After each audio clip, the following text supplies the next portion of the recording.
Welcome back to Brick by Brick. Today we're going to be doing an all-inclusive guide on how you can start investing in Lego. So we'll get started off with this small set right here.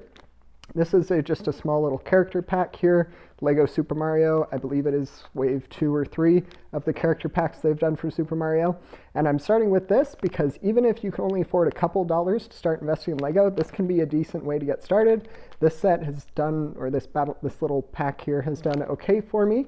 It's gone up in value about 50%, so pretty good return on investment already.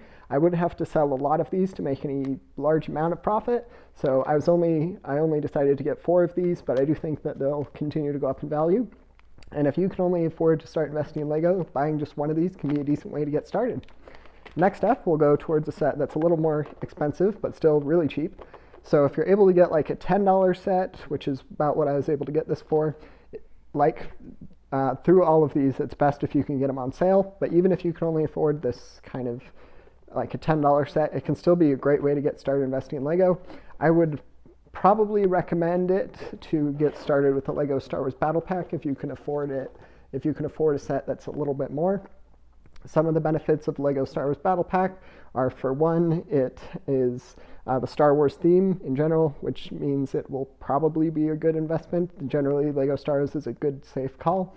And there's a couple rules I use for this. Generally, if it's from the original 3 Star Wars movies and it has some good minifigures in it, and especially if it has some exclusivity to it, which this set does in fact have, those can all be great additions to investing in that Lego Star Wars set and determining which one to pick out.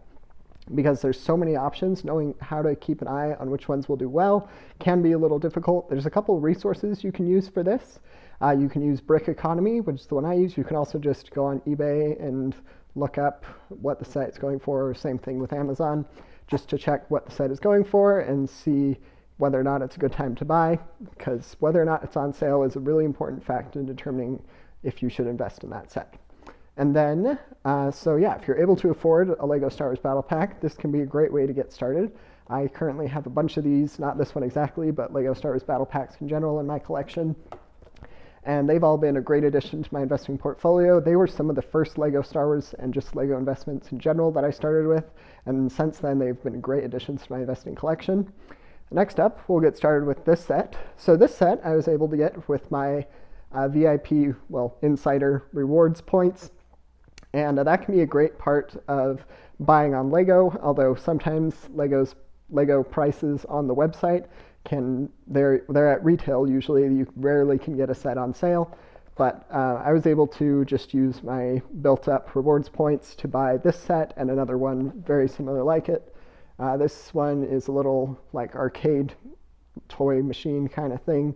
It only has the one minifigure in it, but I thought it would be a cool addition. It's got this exclusivity of only being available on Lego.com for a little while, and I believe only being available to Lego VIP members, so I was glad to get this set. It's got some great exclusivity to it, which I think will help make it a good investment. So that's another factor. I would make sure that you are a Lego Rewards or Insider Rewards member at Lego, so you can get some of these discounts, and even if you can't find any great deals anywhere else, you can still usually always get 5% off on Lego.com or in a Lego store if you are an Insider Rewards member. And you can use those points to get sometimes these free sets, which can be a great addition to your investing collection. So I got this set for about, I think it was $20 or so VIP rewards points, and currently it's worth about 30, and it hasn't even been retired that long. It's not associated with a Lego theme, so I didn't think it would do amazing, but I decided, hey, to get a free set just with some of my rewards points, that this was probably going to be a better choice than getting just some other random stuff from the Lego store. And next up, we have a set like this one. So generally, looking for good minifigures in a set is a really important selling point, but you probably noticed that this set does not have any minifigures in it. It's just got the 2 Brickhead figures. So though minifigures are a really important part of determining whether or not you think a Lego set will be a good investment, knowing what to look for even if there aren't minifigures in the set is also really important. But if you're just getting started in investing in Lego, I would probably recommend sticking with sets that have minifigures in them, because it's a little more difficult to get this kind of thing, but it's certainly doable. It's not that much harder, but I was able to get a few of these for my collection. This is set number 40547, the Obi-Wan Kenobi and Darth Vader brickheads, and they are two very iconic characters from the LEGO Star Wars franchise, and I think it's going to be an amazing investment. It should be retiring somewhat soon, according to Brick Economy, and I'm excited to see how well it does. Next up, we have this set that I was able to get for free just because I bought enough sets on lego.com.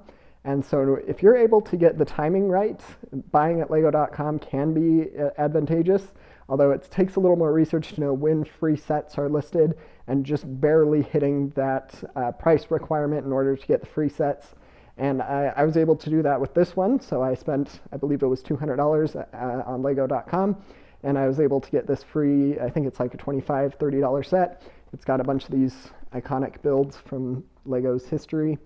And so, yeah, if you're able to become Rewards member, and sometimes if you're able to track when LEGO gives away sets for free, if you hit a certain price threshold, then that can be a great addition to your investing collection.